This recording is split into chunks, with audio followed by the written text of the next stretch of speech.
달콤한 말씀, 행복한 하루. 오늘 함께 나누실 말씀은 사도행전 1장 1절부터 11절까지 말씀입니다. 데오빌로여, 내가 먼저 쓴 글에는 무릇 예수께서 행하시며 가르치시기를 시작하심부터 그가 택하신 사도들에게 성령으로 명하시고 승천하신 날까지의 일을 기록하였노라.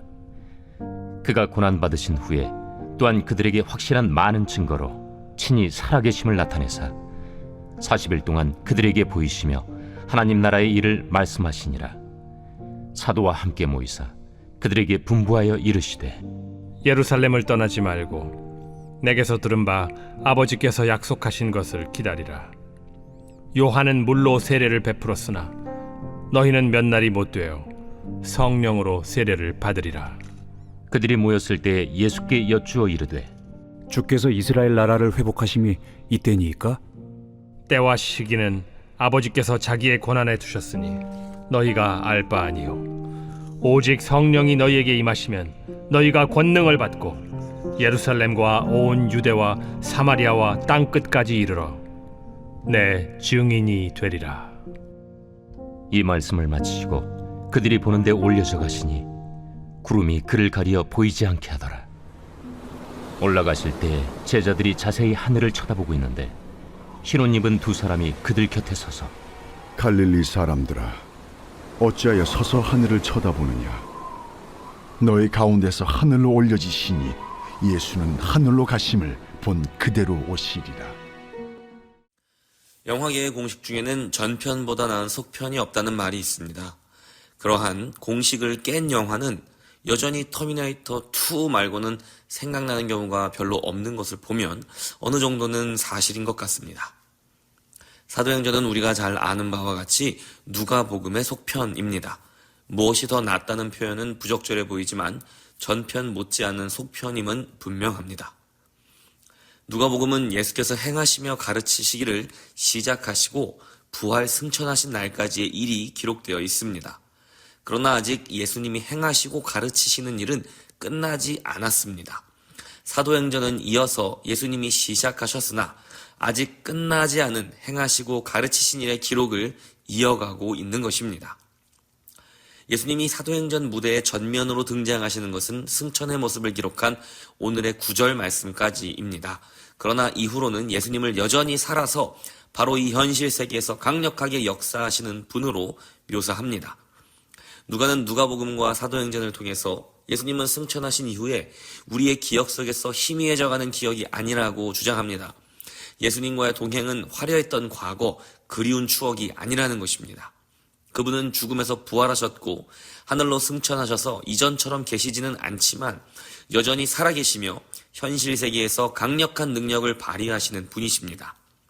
예수님은 하나님이 다스리시는 나라, 하나님 나라의 왕으로서 이 땅을 통치하시는 권세를 당신의 제자들을 통해 나타내고 계십니다. 이것이 바로 사도행전이 우리에게 들려주는 이야기의 내용인 것입니다.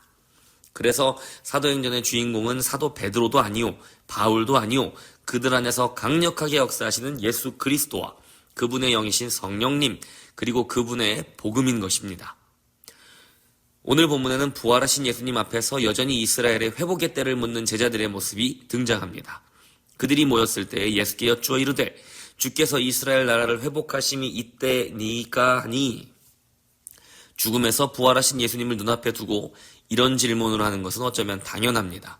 그들의 질문은 어찌되었든 하나님의 계획이 이제 완성의 단계에 온 것인지를 묻고 있는 것입니다. 그래서 예수님도 제자들을 더 이상 꾸짖지 않으십니다. 그리고는 친절하게 답해 주시지요. 예수님은 그 완성의 때와 시기는 알지 못하지만 그때까지 너희가 할 일이 있다라고 답하십니다. 이르시되 때와 시기는 아버지께서 자기의 권한에 두셨으니 너희가 알 바 아니요 오직 성령이 너희에게 임하시면 너희가 권능을 받고 예루살렘과 온 유대와 사마리아와 땅 끝까지 이르러 내 증인이 되리라 하시니라. 헬라어를 더 충실히 번역한다면 8절 앞에는 그러나라는 말이 들어가야 합니다. 예수님은 7절에서 때와 시기는 너희가 알 바가 아니다라고 하신 후에 그러나 너에게 할 일이 있다라고 말씀하셨습니다. 그리고 그것이 바로 우리가 지상 명령이라고 부르는 우리의 사명입니다. 우리에게 주어진 사명이란 구체적으로 어떤 일입니까?